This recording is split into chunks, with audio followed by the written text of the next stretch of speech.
Hello world, it's Austin. Let's talk about being transgender and Christian.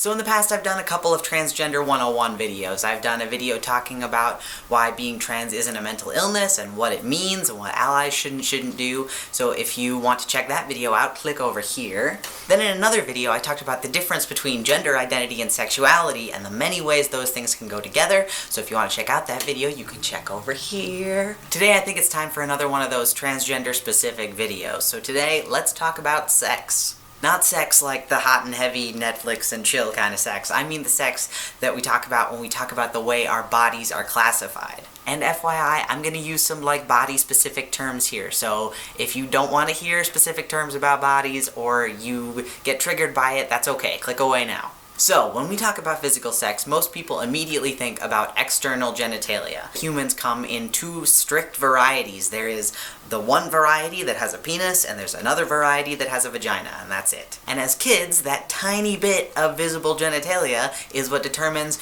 whether you are going to play baseball or softball, and whether you're going to wear a suit or a dress on a fancy occasion, and then when you grow up, it can determine whether you're expected to, stay home with the kids or go out and get a job. In some Christian subcultures, it can even determine whether or not you're allowed to preach or teach. All of these gender roles and ways of gender expression, all determined by a tiny piece of your anatomy. And traditionally, we've been taught that there are two chromosomes in your DNA that determine whether you are going to have one kind of genitalia or another. In high school biology, we're taught that mammals with an X and a Y chromosome get a penis, and mammals with two X chromosomes get a vagina. We call mammals with XY chromosomes and a penis male, and mammals with XX chromosomes and a vagina female. This method of dividing our world up into groups and then giving each of those groups names is called taxonomy. We use taxonomy all the time, like when we look up at the sky at night and we classify all the visible objects we can see as planets or stars or maybe satellites. But because taxonomy is a human system that we make up to classify the world around us, sometimes our system has to change. Remember when NASA and other astronomers decided that they had originally made a mistake in calling Pluto a planet? Instead, they realized a couple of years ago that Pluto didn't actually meet the criteria of a planet, and so they created a whole new category for it called a dwarf planet. That was a perfect example of us changing our ways of organizing things, our taxonomy, to reflect the real world. Despite the frustration it caused in those of us who have been told that there were 9 planets our whole life, NASA and the other astronomers had to change Pluto's classification to more accurately reflect what is. So back to sex. Remember how we were taught that XY for male and XX for female were the only two sex options for mammals? Well, do you also remember how much I love the platypus, that really weird animal that just defies categorization? Well, let me blow your mind for a minute by telling you that platypuses have not 2 sex chromosomes, but 10. Okay, Austin, I hear you say, but those are platypuses. They are completely different than humans. They are not like us. Humans only come in XX and XY.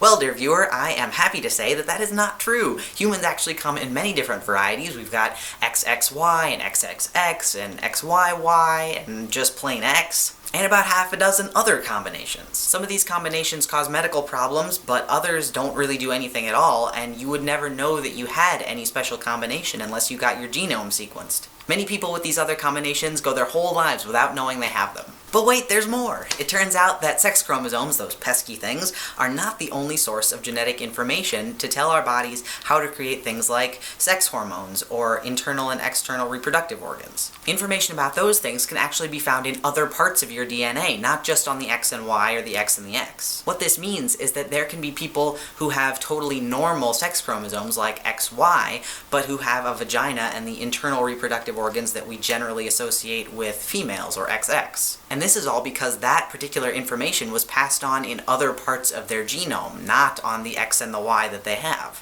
What scientists are realizing now is that it takes dozens of different factors from a whole bunch of different parts of your DNA to create the physical structures and the hormones that we label as simply male or female. What's more, physical sex is not just about our external genitalia, the things that we can see easily. It's also about our internal reproductive organs and the hormones we produce, and our secondary sex characteristics like beards and breasts. And it's actually kind of unusual to have all of these different factors all line up on one side of the male-female divide. All in all, scientists have realized that trying to cram every body on this planet into the box labeled male or the box labeled female is just as ridiculous as looking up into the sky and trying to describe everything as either a star or a planet. But can you imagine if we did that? Can you imagine astronomers looking up at the sky and looking at a black hole or a comet and going, well, what can we do? We've got to say it's either a star or a planet. Those are our only options. This sex taxonomy, this XX and XY sex determination, which has only been around since the 1920s, is something that is really hard for people to give up. But what we are realizing nowadays is that it just isn't reflective of the actual world. The reason why sex and taxonomy is so important for transgender folks is because I and many others have been told that there's no point in transitioning because no matter what we do, our cells will always have the genetic code XX or XY, and there's nothing we can do about it. So if we try to change anything, we're just lying to ourselves. But here's what I know about my body. I have the internal reproductive organs that we associate with females, but I have the secondary sex characteristics and the hormones that we associate with males. And this combination is seen in plenty of people naturally, even without medical intervention. It's not that weird. Up to 1 out of every 100 babies born has some intersex characteristic, so there's a lot of people out there that don't fit in the male or female box. And when it comes to my genetic code, neither you nor I know what my final chromosomes are. I, like 99% of the people out there, have never had my sex chromosomes tested, so who knows? What we do know is that the taxonomic system that we're using that tries to cram everybody on the planet into male or female just isn't reflective of the actual world around us. So why are we still using it?